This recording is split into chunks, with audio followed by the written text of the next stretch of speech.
बोलो श्री सत्यनारायण भगवान की जय। इसकी बात जो है सूत जी महाराज बताते हैं कि ये तो है तुंगध्वज नाम के राजा थे। वह राजा भी बड़े धनाढ्य थे। उनके 100 पुत्र थे। राज्य वैभव सब आनंद से, और परिवार को, अपनी प्रजा को भी परिवार के समान पालते थे, मानते थे। लेकिन उनके मन में एक दिन इच्छा हुई कि मैं शिकार करने के लिए चलता हूँ। और जंगल में शिकार करने के लिए निकलते हैं। और जब जंगल में आते हैं तो क्या देखते हैं कि कुछ ग्वाल लोग हैं, वह सत्यनारायण भगवान का पूजन कर रहे हैं। ऐसा देख करके राजा के मन में ये आया कि मैं इन ग्वाल लोगों के बीच में जाऊं, और ऐसा ये ठीक नहीं है। मैं राजा हूँ, राज्य का राजा हूँ, ऐसा ग्वाल ग्वालिया हैं, इनके बीच में क्यों जाऊं। और अहंकार बस वो नहीं गए। जब ग्वाल लोगों ने प्रसाद ला करके दिया तब भी प्रसाद नहीं खाए, तो भगवान को बड़ा कष्ट हुआ। यह अपने राज्य को अपने पुत्र के समान प्रजा को मानता है, लेकिन ग्वाल लोगों के बीच में बैठ करके हमारी कथा भी नहीं श्रवण की और प्रसाद भी नहीं खाया।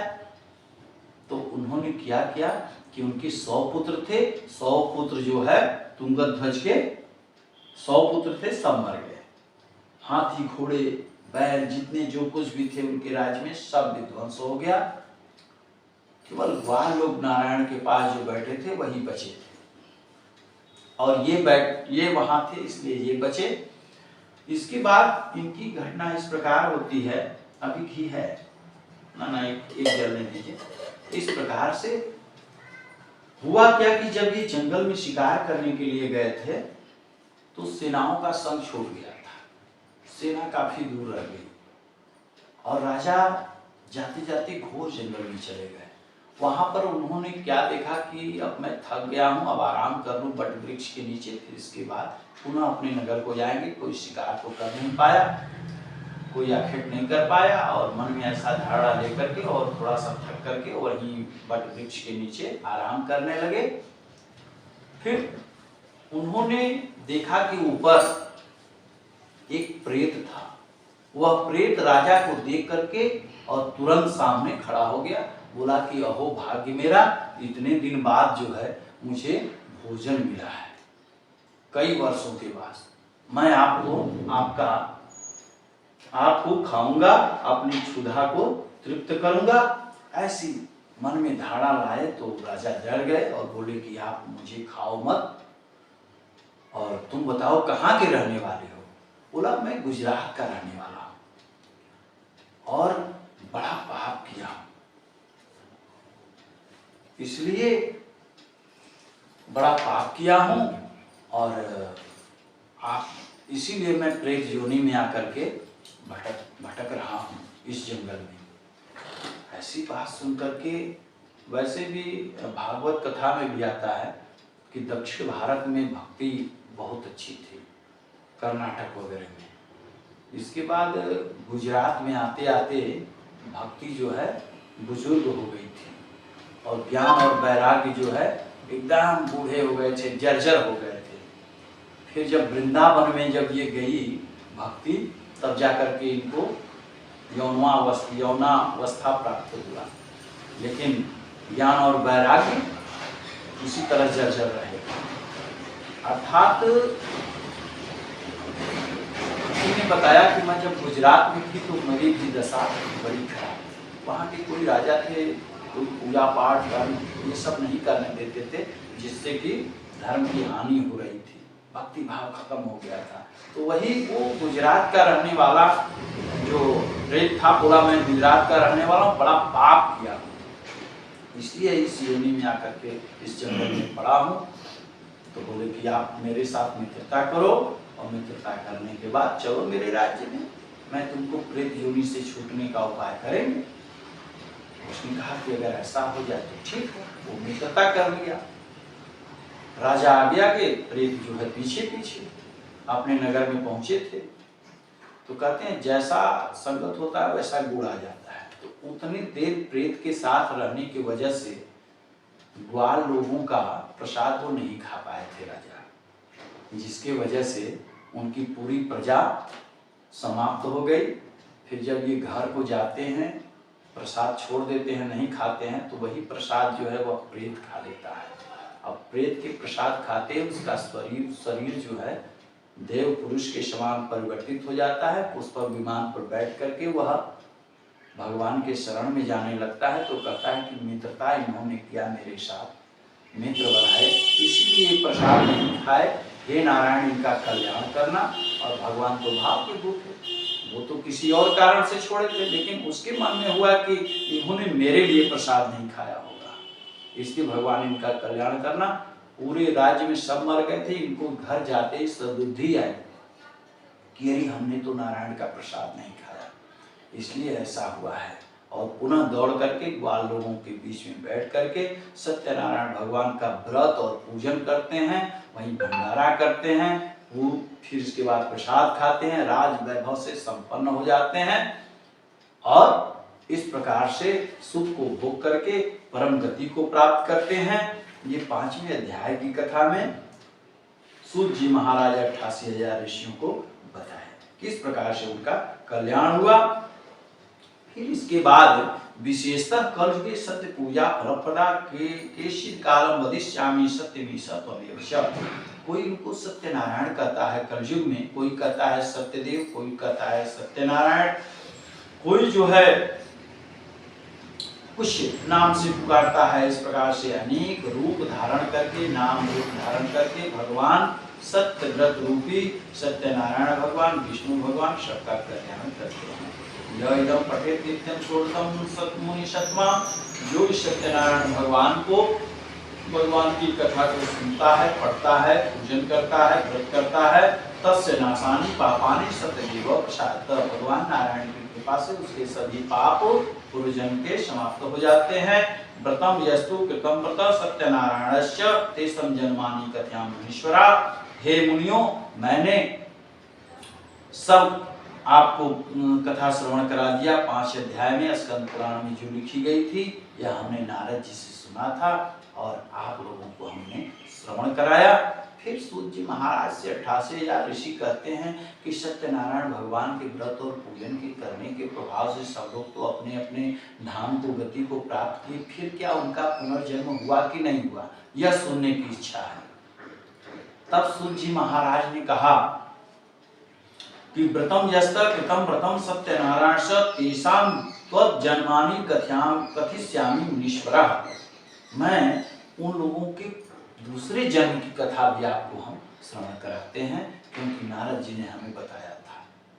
सूत जी महाराज कहते हैं 88,000 ऋषियों कह रहे सदानंदो महाप्राज्ञ सुदामा ब्राह्मणो बहु, यानी कि जो सदानंद नाम के ब्राह्मण थे, दूसरे अध्याय में गरीब ब्राह्मण थे, वह जो है दूसरे जन्म में सुदामा हुए। भगवान नारायण को सब कुछ समर्पित किया, नारायण का ध्यान किया, दूसरे जन्म में सुदामा हुए और उन्होंने भी भगवान कृष्ण को अपना मित्र बना करके और उनका ध्यान करके और परम गति को प्राप्त किए। फिर उनको जन्म लेना नहीं पड़ा। कहते हैं कि जो लकड़ी ढोने वाला लकड़हारा था, जो काष्ठ क्रेता था, उसने भी सत्यनारायण भगवान के पूजन के प्रभाव से इतना भगवान में लीन हुआ कि दूसरे जन्म में फिर वो निषाद राजा हुआ, गुरुराज निषाद हुआ, जो कि प्रभु श्री राम जी को अपनी नौका पे बैठा करके और अपने पूरे सब परिवार के साथ जो है फिर परम गति को प्राप्त किया, नारायण के चरणों में स्थान मिला। फिर उसका पुनर्जन्म नहीं हुआ, क्योंकि लकड़ी बेच करके व्यापार करता था, लकड़ी बेच करके अपने परिवार का भरण पोषण करता था, इसलिए दूसरे जन्म में वो नाविक बना और लकड़ी नाव चला करके अपने परिवार का भरण पोषण करता था। वह उसका भी कल्याण हुआ, भगवान ने, नारायण ने कल्याण किया। और कह रहे हैं कि जो उल्का मुख नाम के राजा थे, जो नदी के तट पर बैठ करके सत्यनारायण भगवान का पूजन कर रहे थे, भद्रशिला नदी के तट पर, वह जो है साधु बनिया ने पूछा कि आप क्या कर रहे हैं, तो वो उल्का मुख नाम के राजा ने बताया था कि मैं पुत्र प्राप्ति की कामना से व्रत और पूजन कर रहा हूँ, मुझे कोई संतान नहीं है। वह दूसरे जन्म में दशरथ हुए, और दशरथ हुए फिर भी उनको कोई संतान नहीं हुआ था। 3 विवाह किए। विवाह के बाद श्रृंगी ऋषि को बुलाए, श्रृंगी ऋषि वशिष्ठ ने श्रृंगी ऋषि को बुलाया, तब जो है यज्ञ किए। यज्ञ करने के बाद अग्निदेव प्रसन्न हुए और उन्होंने प्रसाद दिया, उससे जो है उनको पुत्र रत्न की प्राप्ति हुई। स्वयं नारायण आए, क्योंकि बहुत भक्ति भाव से उसने उस समय पूजन किया था, विश्वास था उसको कि भगवान जरूर हमको पुत्र देंगे, और इस प्रकार से वो स्वयं पुत्र बन करके आए।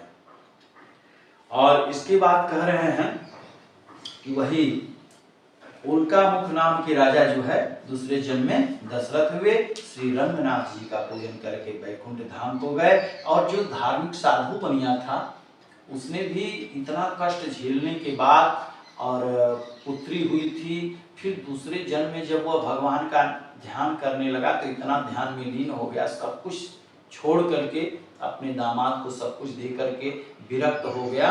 भगवान के शरण में जब चला गया तो वही जो है दूसरे जन्म में मूरध्वज राजा हुआ।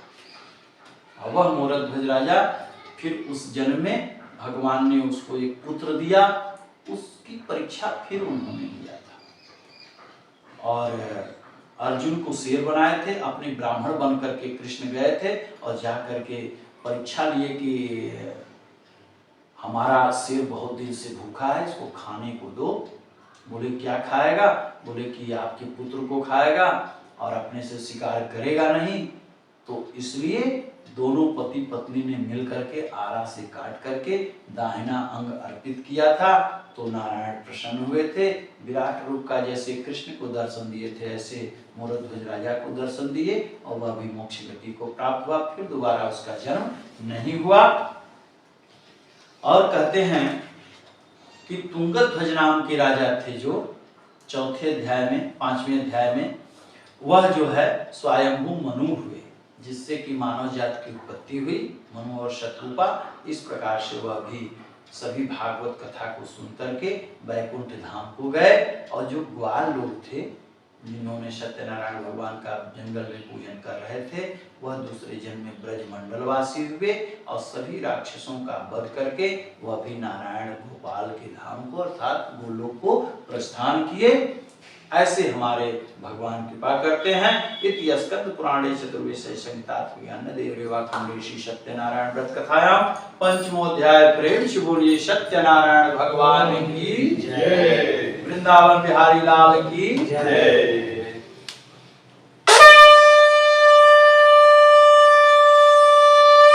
बोलिए सत्यनारायण भगवान की जय।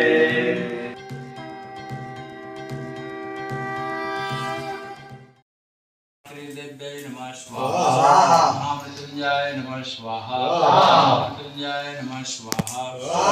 ओम ब्रह्मा मुरारिति पुराणकारी भानुसुति ओम शितोपदेशय गुरुषु प्रसंज्ञाव केतवा सर्वे शांतिकरा भवन्तु। ग्रह देवताभ्यो नमः स्वाहा, ग्रह देवताभ्यो नमः स्वाहा।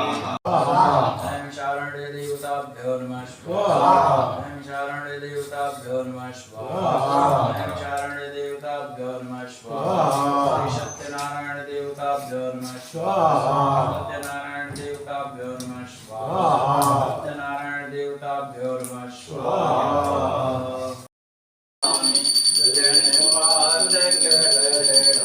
ओम जय लक्ष्मी रमणा रत्नजड़ित सिंहासन अद्भुत छविराजे अनारद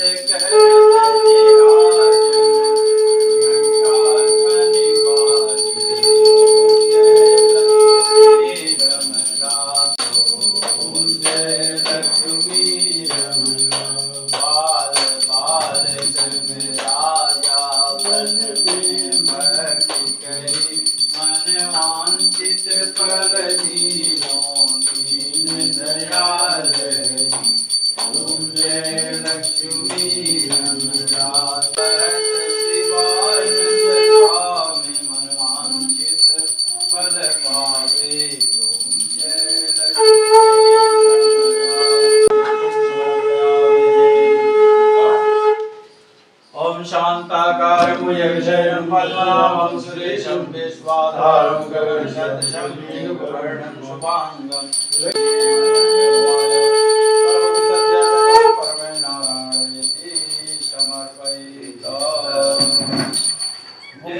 Janikani Japapani Janmante Vidai Ani Shamani Nashinde Prasakshye Pade Pade Janikani Japapani कहाँ से बनता है?